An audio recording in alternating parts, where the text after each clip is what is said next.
Assalamualaikum warahmatullahi wabarakatuh. Selamat pagi dan salam sejahtera untuk kita semua.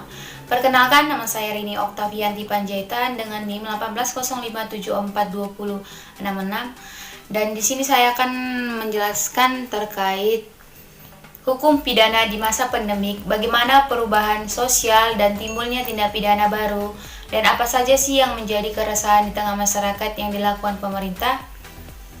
Di dalam beberapa bulan terakhir, penyebaran wabah pandemi COVID-19 berdampak pada aspek sosial, ekonomi, hingga penegakan hukum.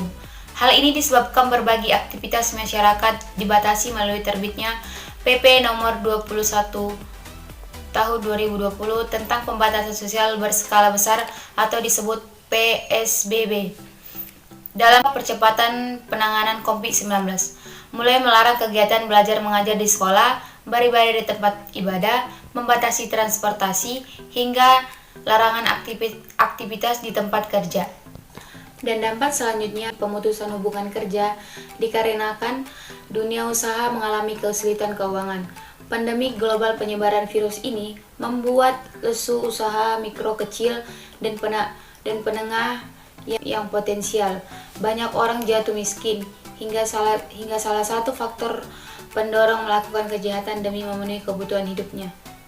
Dan selanjutnya, dengan dalih memutuskan rantai penyebaran COVID-19, Ditjen Pemasyarakat hingga awal Mei telah mengeluarkan 39.273 narapidana dan anak pemberian asimilasi dan integrasi. Diantaranya yang dikeluarkan itu ternyata kembali berulah dan tertangkap karena melakukan tindak pidana lagi. Oleh sebab itu, proses penegakan hukum oleh Polri saat memperlakukan PSBB di sejumlah wilayah dan pemberantasan kejahatan jalanan memiliki peran sentral saat pandemi COVID-19 dalam upaya penjaga ketertiban dan keamanan. Merupakan salah satu antisipasi peningkatnya angka kejahatan di tengah pandemi COVID-19. Terkait penerapan PSBB ini, penegakan sanksi secara tegas berupa denda atau kerja sosial.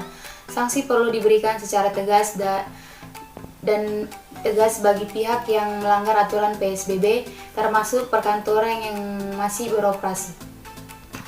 Secara umum, penerapan PSBB di sejumlah wilayah itu masih banyak warga yang melanggar seperti tidak menggunakan masker, sarung tangan, jumlah penumpang melebihi 50%, ojek online atau ojol berpenumpang. Karena itu, belakangan ini sejumlah wilayah sudah menerapkan sanksi tegas dan bagi pelanggar PSBB berupa sanksi denda dan sosial seperti push up, pembersihan atau menyapu jalanan fasilitas umum, berjalan duduk diselokan, hingga teguran tertulis.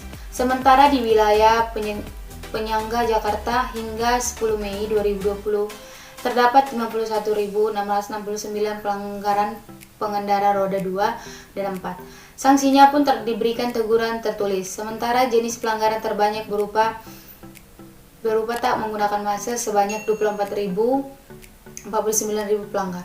Belum lama ini DKI Jakarta akhirnya menerapkan sanksi sosial dan denda bagi pelanggar PSBB sebagaimana diatur dalam Peraturan Gubernur DKI Jakarta Nomor 41 Tahun 2020 tentang penegakan sanksi terhadap pelaksanaan PSBB penanganan COVID-19 di provinsi daerah khususnya di Ibu Kota Jakarta. Sebagaimana yang diketahui, wabah pandemi COVID-19 berdampak terhadap ekonomi masyarakat yang mendorong orang melakukan kejahatan. Selama Maret sampai Mei 2020, terjadi beberapa kasus kejahatan jalanan berupa pencurian dengan kekerasan yang lazim disebut dengan ilegal, yang disebut dengan begal.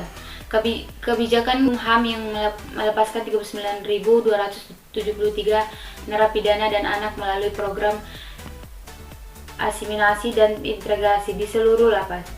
Upaya ini untuk mencegah penyebaran virus corona di lapas sekaligus mengurangi kapasitas lapas.